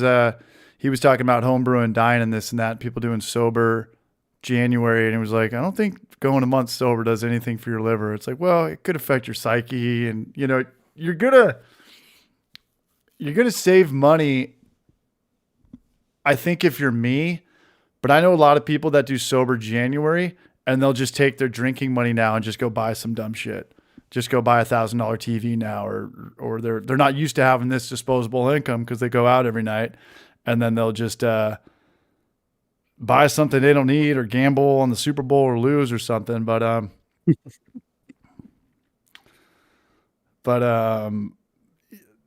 if you go sober for dry January, it's not going to hurt. It's not gonna fuck you up even more or put more wear and tear on something. I think it's just good to have a good reset, and it's not a gym thing. I think people for do me. it to like. People do it to like prove to themselves. I think that Some like, self-discipline. Oh, no, I don't have a problem. Yeah. And that's totally fair. I do that with, once in a while you got to stop smoking weed too, and just prove to yourself, like, I don't need this. I just enjoy it before bed.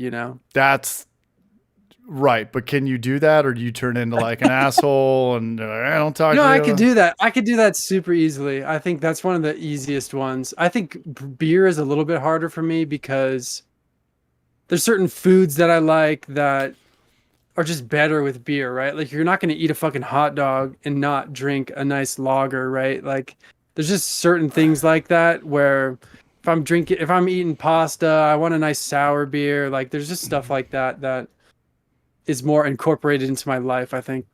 Here's the difference between sober October and smoking weed is that if you give up if you do not drink for a month, you're cutting out like 99.9% of your social circle. I'm not going to see a lot of people. I got a lot of really good friends. We call them an alcoholic, call them beer. I don't care. I know a lot of good people that drink. I'm not going to see them. When you're smoking weed, it's pretty much up to you. There's no social circle. You're not, unless, you're a high school kid getting baked like you know, that table from that 70s show. And we did do that. But it's like, it's just kind of up to you now. It's just a different vibe, you know, and it's weird because if all your friends are booze hounds, as with kind of mine are, you don't see a lot of your friends, you know? So that for me, it's good to always have like a hiking partner or a running partner or a workout partner. Like I got to have some goddamn friends that are outside of just this whole like booze Yeah. life, you know? So You've been doing more hiking down there in Tennessee yeah, or in, yeah. yeah. Yeah. And I've got like 4 or 5 coworkers that just don't drink, and it's cool. It's cool on both ends, right? Like because I did like 20 days of February before I caved, and they're like, yeah, all right, good job, Yeah. Casey. Like another Friday and Saturday. And then, you know, half the coworkers go to the bars when we get off, and someone's always let down, right? You know, so if I relapse or I drink, your sober friend's like, Casey, you had this. You could have done the whole month. And then your homie friends are like, yeah, dude, let's go to the bar. Like first round's on me. And then when they hear you're going to do a sober month, they're like, fuck, man. Like again, like I'm not going to see you for a month, you know? And then the sober people, so you can't win either way. I just think it's nice to take a time off from everything. Yeah. You got to do it for yourself. I think that's the only reason to do it. Yeah. El Rorito asked if I'm doing duo tight in the new Keezer. So it won't be a Keezer. I'm What up, El actually Rorito? I'm getting a new, what the fuck is it called? I'm getting like the More Beer brand kegerator, and it's all gonna be duo tight for sure. But I'm definitely not fucking doing the duo tight $800. regulator. I'm gonna do a regular like brass fitting regulator, probably with 1/4-inch flares, so that I can put duo tight onto that. But I don't want to use like the plastic regulator pieces. Regulators. Hey, CH, What's up? Since you're back, I'm going to run to the bathroom. Yeah, 100%. What's going on, everybody? What's up, All right. T-Frakes? Just because you drink doesn't mean you're an alcoholic. Jesus Christ. Like, you are an alcoholic if you are late to work and hungover all the time. I think alcoholism is a spectrum, and I think there's 5 types of people that drink. I think that there's stage 1 drinker. You drink socially. Every time you're around people, you drink socially. I'm definitely in that category. DEFCON 2 would be every time you're around people, you get drunk.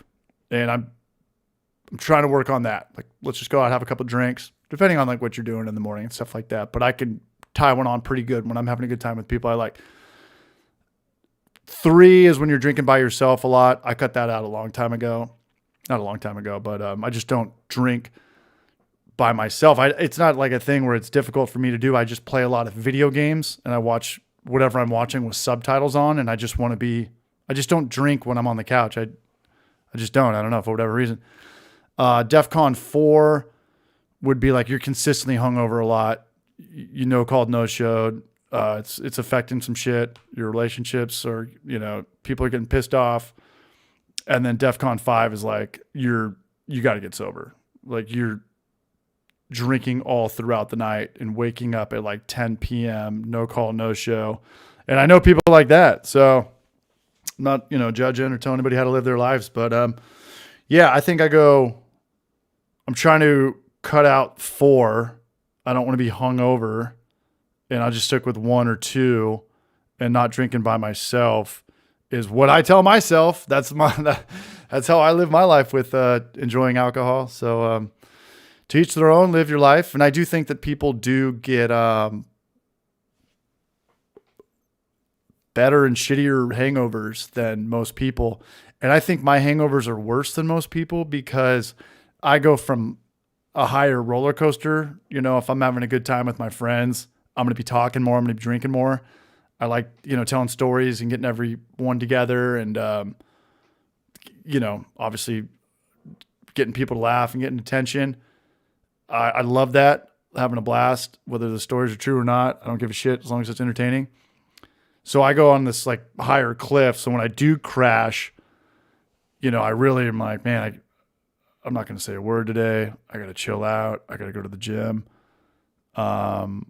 This sucks. So I need to stay away from those more. And obviously just like the no drinking and driving. Like if I drink and drive, I'll be like really bummed out on myself. So I live in a good town where I shouldn't have to. Ubers are $5. It's good to drink. It's good to have a good time. I love alcohol, but you also got to know, call a spade a spade. And I don't think I've ever been in denial about it. So, at least got to be true to yourself or don't, or live your life. He's back. Hey, do you get back. really bad hangovers? Oh man, when I really fuck up, yeah, I think Like fireball the shots? trick. So that's the trick. I think when you get over, I would say 30, 32. I'm let's see, how fucking old am I? Stephen Plass coming through like a barrage. Look at that. Look at that. Patreon, Barrage Lord, right there. Looking alive. Todd Nice. Porter. What's up, man? What is up, man? Benny Bennett. That's my Johnson. I can't drink liquor really at all. I just pass on all shots. Shots are not an option. Hey, I'm with you on that, man. I'm with you on that. Yeah. I want to do a year without liquor. I'm like, I'm going to be 40 soon. Do I really need to be drinking liquor? Can I just stick with beer and wine? Like, I think drinking liquor is one thing, but doing shots bartender is for a life, whole nother thing. Man, once in a while, I'll sip on a little bourbon or something like that, very occasionally. Got to be a nightcap. My buddies can't convince me to do backs or shots or anything like that. Good for you. I'm not into it. Good for you. I just drink beer. Yeah. And the thing about beer is what a beer is and what it'll do. It's a 12 to 16 ounce thing. It's going to be 5 to 7%. It's going to take you about a half an hour to drink. Like I can gauge this way better than if you're at a speakeasy and someone just buys you a paper plane or a martini. You're like, I don't know what the fuck, and I always drink those things super. Gone, I drink it super fast, especially if it's got sugar in it. You're like, just what are like you gonna? A beer. Not gonna leave now. Time to get another one. Another Right. $18 drink. Bartender's got her ass and titties hanging out. $10 tip. $30 for that. Suck it down like a melted Slurpee. Now it's on. Man, I used to fall for that so much. The bartender just kind of like flirting with you, thinking you got an option here. And, They know. Oh man, when I was a kid, I fell for that so much. They know. They know how it's done, man. Yeah, big love, Stephen Plass, always showing support for the channel, man. Hey, Elementary in the house, man. Much love for that super chat. The super chat is going AWOL right now. Let me put this a little bit further away. Give him a shout out. Juvenal is going to get booted for that. Much love, Juvenal, for the donation as well. Keeping the dream alive. I'm sorry I don't have content for tonight. This was a gnarly collab with the Brew Show. I want to hear your take on collabs after this because I felt like me and Trent talked about this back in December. I visited San Diego. We met at Battle Mage. We talked about this peanut butter and jelly beer that's kind of taken over the South. He agreed to it. And then I was like, hey, can we get it out at the end of January? And then January just sucked. And I'm bringing that up in the video. Like I got sick for a week and we got the worst snowstorm we have had in Knoxville since 93. And everything just got pushed back and I got a stuck fermentation. I got stuck airlock. I got clogged valve. Like everything just sucked. But the video will be out on Wednesday. This is a video. I can't wait till it's over. Like this is the top 3 video. And this isn't my top 3. It's always hard seltzers. It's always dextrose. It's always fucking dextrose or C&H sugar. But shout out to everyone who's here right now. We're coming up on an hour 40. Still got 62 people here on a Thursday night.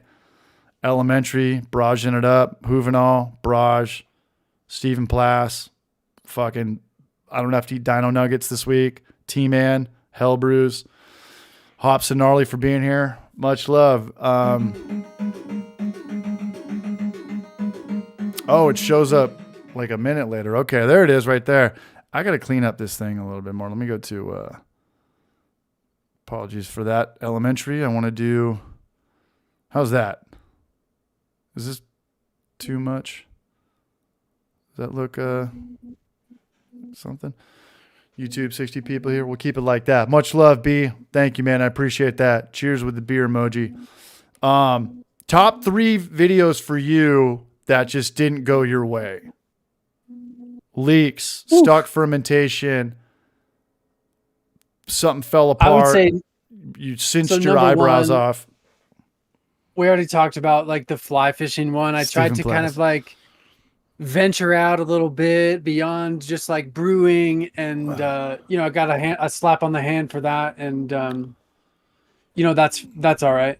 You know, some of my earlier videos I still get comments on. There's one in particular where I did like a Norwegian farmhouse ale, and my whole concept was like Kvike was just coming on the scene. Mm-hmm. Everyone's talking about hot fermentation and pressure fermentation and how you could push this Norwegian yeast to like make a great IPA in like 2 days or whatever.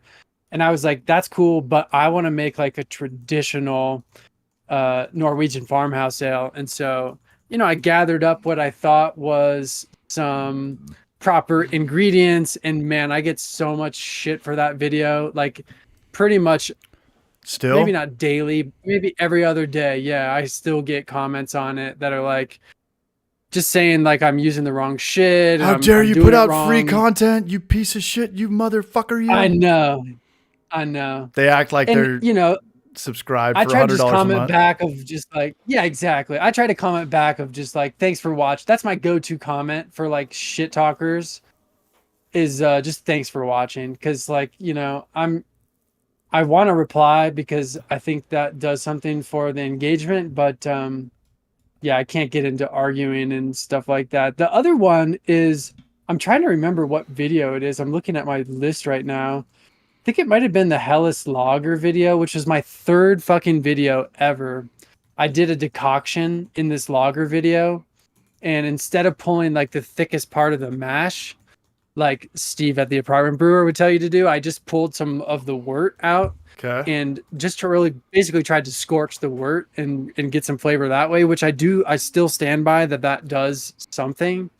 But yeah, did the decoction wrong, and I don't get any comments on that today. I don't think anyone's watching that video anymore, but yeah, that's another one that I got a little shit for. People don't understand, man. It's 10 brewers, 10 different ways, 10 mechanics, 10 different ways, 10 chefs, 10 different ways. Just because like you put something on the internet or Slack or something, that doesn't make it a law. That doesn't make like that's the only way. And dude, it's fucking weird. It's weird to me as a viewer that instead of just clicking off and watching a different video, that you're pausing the video, you're going down to the dungeon of the comment fucking hellhole, and you're gonna toss your little fucking 10 cents into the hat. Like people love being angry, man. It means fucking nothing. It means nothing to me.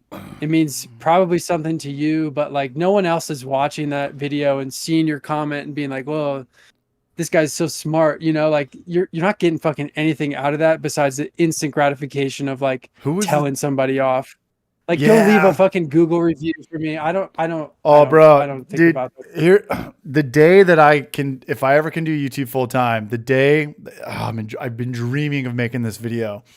It's about being in the service industry. I've been doing it for 20 years, and your pet peeves of people. And I'm gonna. That would kill. No, people go, what's your favorite? What's your favorite? Johnny Walker Blue Label table service. When anybody asks what my favorite is, it's the most expensive thing on the menu. I don't give a shit if it's food or alcohol or it's a bottle service. But gotta be the Yelp review guys, you know, or the guys that anytime they leave a comment and it says read more, except from your last video, because people were really leaving you asked for it. And they would break it down for you. But 99% of the time outside of that, or 100% of the time outside of that, if there's a comment that says read more, you're a piece of shit. You are that fucking guy, that Karen, you know? And all the bad Yelp. It's usually a story about something they're brewing or, you know, anything. On Yelp or going to a brewery. Like, you're letting the people know what kind of person you are, you know, and it's such a crazy thing to me that like some people will troll or give you a bad Yelp review and they've got their real name on there with a profile picture. I'm just like, if I knew who you were and you're the guy that goes around trolling people on YouTube or Yelp, I don't think I'd let you in my house. I really wouldn't. Like, you're that guy? You can't come in. Yeah. And it's not a good persona to have. Here's what you do if you don't like something. Turn the video off. Don't go to the brewery again. Right. Yeah. It's wild. Like, yeah. It's wild. Yeah. Everyone get it. Yeah. But it's all in. When I first started my Instagram account, I was getting that. And I turned the comments off.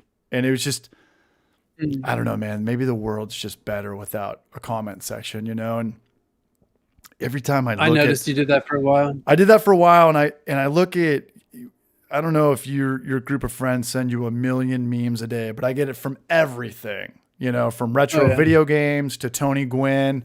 Tony Gwynn's my favorite baseball player of all time, and his stats are just like, he's in a whole different, like batting 400 against Greg Maddux and never striking out in 100 career at bats. Just insane stats that nobody else has.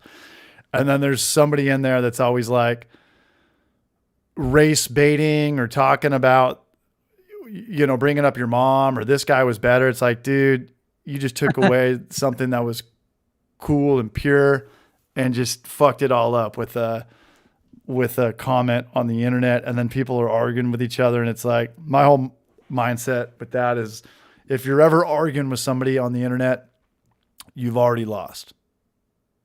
If you're arguing, it doesn't matter how right you are. At the end of the day, you're wasting your time arguing with somebody on the internet that's probably not even a fucking human. You know, in today's world, it's probably some AI bot that's firing back just to keep you on that platform or whatever. Probably not. They probably don't even read that shit. Like any channel of any substantial size, I doubt the creator is actually reading those comments. I do read mine. Do you read all yours? Instagram, I'm more self-conscious. Conscience. I'm still self-conscious. Conscious. Self-cautious? Conscious. Thank you. Appreciate that. Because it's my family. My family sees that, and YouTube is way more anonymous, and I enjoy that because it's cool to be anonymous, right? Like telling a joke in front of strangers, who gives a shit? Telling a joke in front of your family is like, I don't like this anymore. But I posted about the peanut butter and jelly video. When I bought the ingredients, I posted some shit. It's still on my Instagram, but I had to delete like 5 of the comments on there. People were like, who hurt you? I commented on that shit. Dude, did you? Appreciate that. It's a solid post, and I feel like it's gonna be a solid video too, because it's gonna didn't Clawhammer post some shit about they made like PBR, dude. Yeah, I'm gonna troll the shit out of it. I think this next video, the peanut butter and jelly video, is gonna be, I think it's gonna be my best video. And like we talked about earlier, elementary, anybody who puts out content on here, you could make the video in a minute, right? Heating up, weighing stuff out, mash it. That's a minute. It's the 9 minutes that the creative comes into play. You know, like, do we start with fast 30 seconds? How do we hit the ground running? Is there a part where we're going to turn the volume all the way up? You know, it's not background music anymore, and we'll turn it to 0 decibels, which is, you know, regular speed, you know, regular volume. And then we could just do like a medley. You know, that's where the whole kind of creative outlet comes into YouTube.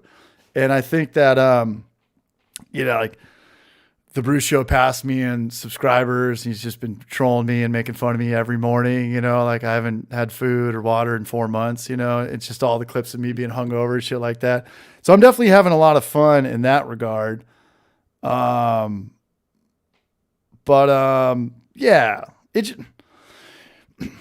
you gotta get a project out on YouTube and just get like the first minute in. Do you do that? Like I got the first minute how I wanted it, and then we can kind of go from there.